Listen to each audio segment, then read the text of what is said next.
So in case you weren't aware, in regards to the future of electric pickup trucks, I've been quite inspired and very excited for Telo, and we dove a lot more into the state of the company and the reason behind the design in their interview video. So if you haven't watched that, or my video on why I think the Telo truck could be a perfect kind of one-size-fits-all for a lot of families, there's several videos I've done on Telo in the past that kind of give you background on why I'm so excited for them. But I noticed in those videos I kept getting comments from people saying, oh, well, this isn't going to compete with the Canoo. The Canoo must be closer because that's a publicly traded company, and technically Canoo is producing vehicles, not for everyday consumers. They're only selling to fleet buyers and the government, it appears, but still, a lot of people kept wanting to bring up the Canoo pickup truck, and I thought, okay, I'm interested in Canoo, as unfortunately I'm a shareholder of Canoo, and we all know what that means. But even though I have stake in one of these companies and not the other, I thought it would be fun to compare the two, just like what have the companies told us, and let's see which one makes more practical sense. Now, just talking about dimensions, because we're kind of on the subject of mini trucks, smaller trucks, which one's going to make the most amount of sense in the future, and the Telo, I have to admit, in this area wins by far. It's both shorter, narrower, and not as long as the Canoo without compromising on much of the practicality. So the Telo is actually only 66 inches tall. It's not a particularly tall vehicle, but the Canoo pickup truck we don't even have final production dimensions on yet. I guess you could argue we don't have production dimensions on the Telo, but we have rough estimates of what to expect. But if we're assuming that the Canoo pickup is roughly built using a similar platform as their lifestyle vehicle, we do have the dimensions on that. So even if we just assume that the Canoo pickup will be close to the same dimensions as the lifestyle vehicle, which it probably won't, it's likely going to be bigger, it still doesn't look too good for the Canoo in terms of size. So the lifestyle vehicle is 72 inches tall, so the Telo pickup truck is still several inches shorter than that. Also, the lifestyle vehicle is about 75 inches wide, whereas the Telo is more like 73 inches wide. But the more drastic, obvious difference in engineering is the length of each vehicle. So the lifestyle vehicle, which again is probably shorter than the Canoo pickup truck, is 174 inches, whereas the Telo truck is 152 inches. So over a foot shorter of a pickup truck, and in my opinion, the Telo actually, in terms of functionality, offers a little bit more than the Canoo, mainly when it comes to occupancy. So this comes up a lot whenever I start raving about Aptera. Because I'm such a big Aptera fan, I want it to succeed. I'm willing to defend and put up with a lot of the two-seater arguments, but a lot of people aren't willing to compromise on that. In the case of the Telo truck, they expect by default every truck to be able to sit up to 5 with a classic bench seat in the second row and 2 seats up front, whereas that's one of, in my opinion, the biggest compromises of the Canoo pickup truck. Yes, it's cool looking. Both of these vehicles are fairly futuristic looking, which I like, but the Canoo, really, they've only promised about 2 seats. Yes, there's technically a little bit of a storage area behind that first row, but at no point in all of the coverage I've watched of the Canoo pickup have they been interested in offering a second row in the back. Now, there was a one-off prototype called the Canoo Bulldog that they were showcasing recently, and that was mainly just a proof of concept for a military vehicle, but pretty much everybody who interviewed Canoo about the Bulldog said that they really don't have any intentions on bringing it to market. It was pretty much just a cool concept car, and that's why there's pretty much no mention of it on Canoo's website, but there is still a web page and a lot more public statements saying that they intend to build the pickup truck in the future, and that one that they're saying that they want to build only has 2 seats. And at first glance, you might be able to say that the Canoo pickup is a bit safer because there's a lot more space in front of the vehicle. That's part of the reason the Canoo is so much longer than the Telo, and maybe you could argue that has a bigger crumple zone, but the co-founder of Telo, who we got to interview, basically spent his entire career validating and crash testing safety systems in vehicles. So I think he knows a thing or two about crash safety, and he claims, without giving away all of the details in the future, that they have developed a crumple zone that is still incredibly safe and very impact resistant, so that the occupants will be safe in a massive collision by having a lot of the frontal area of the vehicle collapse downward underneath the occupants instead of inward, which is what more traditional vehicles do. But if you don't believe him for whatever reason and you just believe bigger crumple zone means better safety, then I suppose the Canoo might win out a little bit in that regard, although it's definitely not a traditional crumple zone, because Canoo is very iconic and recognizable for having this very wide open space in front of the driving position so that you can see better on things that are up close to you or pedestrians walking by. But in case of the Canoo pickup truck, they actually have more of a frunk style area. It's kind of a unique frunk though. It's almost more of a shelf than it is like a storage area. But that's kind of a running theme with the Canoo pickup truck. They love having all of these little openings and doors and flaps that open up that you can step on or put,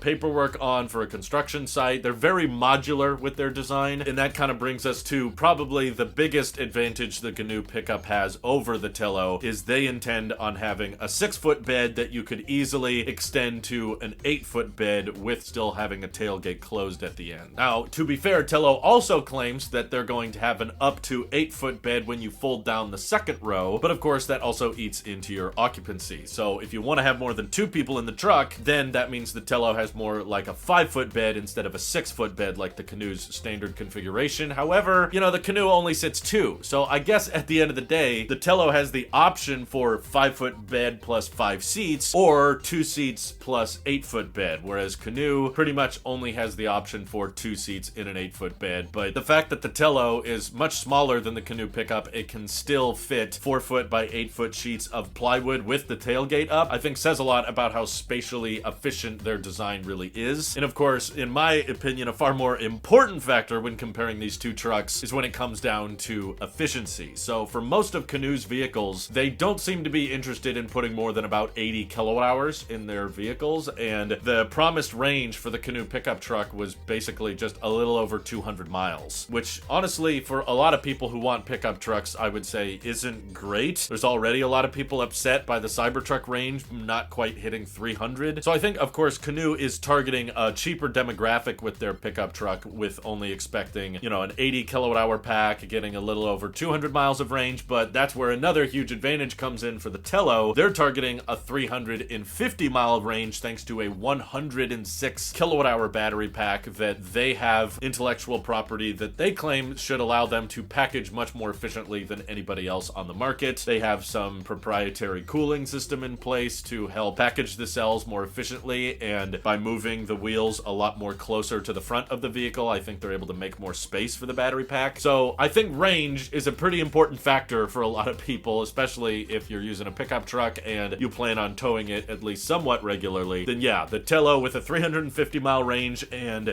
targeted close to the same price of the Canoo pickup truck. Both of these trucks from the companies themselves have said they expect to be around $50,000 before incentives. So by the time these go into production, they might be more of like a $42,000 truck, and factor in some gas savings, and this thing could be quite a bit cheaper than a lot of electric and gas pickup trucks on the market, while still retaining a lot of that same utility and practicality that people expect out of pickup trucks, just without having to be such a massive footprint. So you can still park it in major cities and you can still fit it comfortably in your garage. Another slight advantage I will have to give to the Canoo though is they claim that it would have around 1,800 payload capacity, whereas the Telo was targeting only 1,600 pounds. But I feel like that's a worthy compromise for the better range you get and likely the better efficiency you get. Because the Telo truck is so much smaller and narrower, that means it has a lot smaller frontal surface area, and I think it will probably get a lot better energy consumption per mile than the Canoo pickup truck would. And on top of all of these different specifications that we're talking about between these two smaller sized pickup trucks, I think we should of course acknowledge the elephant in the room. These are both trucks that are promised from startup companies. What if one of them doesn't make it, or what if neither of them make it? And sure, that's a valid concern, but I'm still interested in this kind of R&D stage that both these companies are in, because figuring out what matters the most to a lot of us, I think will help companies in the future, whether they're startups or legacy automakers or existing automakers. It will help them realize what the market is looking for based on how much interest and how much hype is built around each individual prototype and each individual startup company. And I think Telo deserves a lot more credit, because I think there is a really big market for people who want smaller size pickup trucks but don't want to have to compromise on the utility, and I personally don't think the Telo truck compromises on much at all. And sure, Canoo is publicly traded, which some might say is a good or bad thing, but Canoo has vehicles in production, mostly delivery vans that they're delivering to fleet buyers, and the federal government has bought a few. They're still in early production, but honestly, Canoo is a much larger company, of course, than Telo, but they're also a lot closer to bankruptcy, like perpetually. They are constantly running out of money, and at the last second getting a few more ounces of funding from from the government contracts or from investors from liquidating their stock. So you could argue that Canoo is a lot closer to running out of money than Telo, because Telo's much newer and younger, and one advantage I will give to Telo is they're relying on a lot more contract manufacturing, so not having to front a lot of the money for high volume production right away. They're doing a lot more soft tooling, which should allow them to spend less money to get into lower volume production, but quicker path to profitability. And the other big elephant in the room is that Canoo unveiled this pickup truck that a lot of people keep bringing up in the comments, like, Drew, what about the Canoo pickup? Isn't that going to kill off the Telo? Yeah, they brought up this pickup truck years ago, and if you go back and watch the original unveiling for it, they said that they expected production for the Canoo pickup to begin at the end of 2023. And I did quite a bit of research and watched a lot of interviews leading up to this video, and I realized that there's actually been like no comments on the pickup truck, hardly any, in the last couple years, of course. It's the start of 2024, and there's been lots of Canoo press releases and earnings calls and shareholder reports and all of that, and pretty much no talk has been given about the pickup truck. So rightfully, I think they're probably not too focused on the pickup because they're constantly about to run out of money, so all of their effort, I think, is pushing towards like, how do we get like this lifestyle vehicle out on the road? How do we deliver to fleet buyers and just start securing revenue as quickly as possible? And I don't know much about the strategy here, but my guess is Canoo is trying to constantly rub elbows with politicians and government officials. It feels like anytime you look up news on Canoo, it's always talking about how they had a meeting with the mayor or the governor or this contractor and this contractor, and it's usually with the military or the government in some way. And I think they're hoping that if they make friends with a lot of politicians, the government will be more inclined to kind of bail them out and support them. So they're like, okay, we can't secure enough funding from investors or make that much money from our vehicles in production, so our goal is to just secure a lot of state funding, which may result in them succeeding. I'm not saying that's a bad idea, but it's definitely one strategy. But what you can tell after watching Canoo's website for several years and seeing how they tweet in the past is I think they have a very distorted lineup. Like, they are constantly iterating and saying, oh, by the way, we're also going to do a delivery van, and we're going to do a pickup truck, and here's a bigger pickup truck that we're just going to make one of, and also we're working on a sedan in the background, and they tease the sedan sometimes, and then here's a smaller lifestyle vehicle that also has more room for delivery van purposes. It's just like there's so many trims and so many different models, whereas I feel like Telo, maybe it's because they're in the early days, but they feel a lot more focused. Like, their goal is just to make the most efficient pickup truck possible, both spatially and energy consumption wise, and they don't really need to have many other models. There's no real point. They're just trying to make one vehicle that can be everything. It can be efficient, it can be a truck, it can be a minivan, it can be a people mover, you know, it can just be one truck that covers a bunch of use cases, and I think that is a better way to go for a startup, to just have one product in mind. Don't complicate so much. And when I think of complicating too much and having too many cooks in the kitchen or too many ideas on the board at once, that's what I think of when I see Canoo. They have so many vehicle trims to choose from, so many variants on their vehicles in production and promises for future production. There's really been no talk about when they expect the Canoo pickup to go into production, at least in the past couple of years. And sure, I'm not saying Telo is necessarily going to beat them to market, but I do think the company feels a lot more focused on like, okay, we have one product, we want to bring that into the market and we want to deliver it to consumers. Whereas Canoo, you know, in the early days, they wanted to do a subscription model where no one could actually buy their vehicles. Then they changed their mind and then they switched to different trims, and first they only deliver to fleet buyers and then the government, and they're just like scatterbrained in my opinion. And I think Canoo went public way too soon, and it seems like Telo doesn't want to make any of those similar kind of mistakes, which is partly why, just because they seem a bit more stable-headed and a bit more focused on their vision for the future. That's why I think Telo probably has a greater shot at bringing their pickup truck onto the market than Canoo does. Even though Canoo technically have vehicles in production, they've been very quiet about that pickup truck, and I think they're gonna come up with 4 more variants of it before it even enters production. But what do you guys think? Which mini pickup truck would you rather have in your life? Feel free to let me know down in the comments below. And thank you to everybody supporting this channel directly. Seriously, helps us out a ton, as does just watching these videos. So thanks again. Have an excellent rest of your day.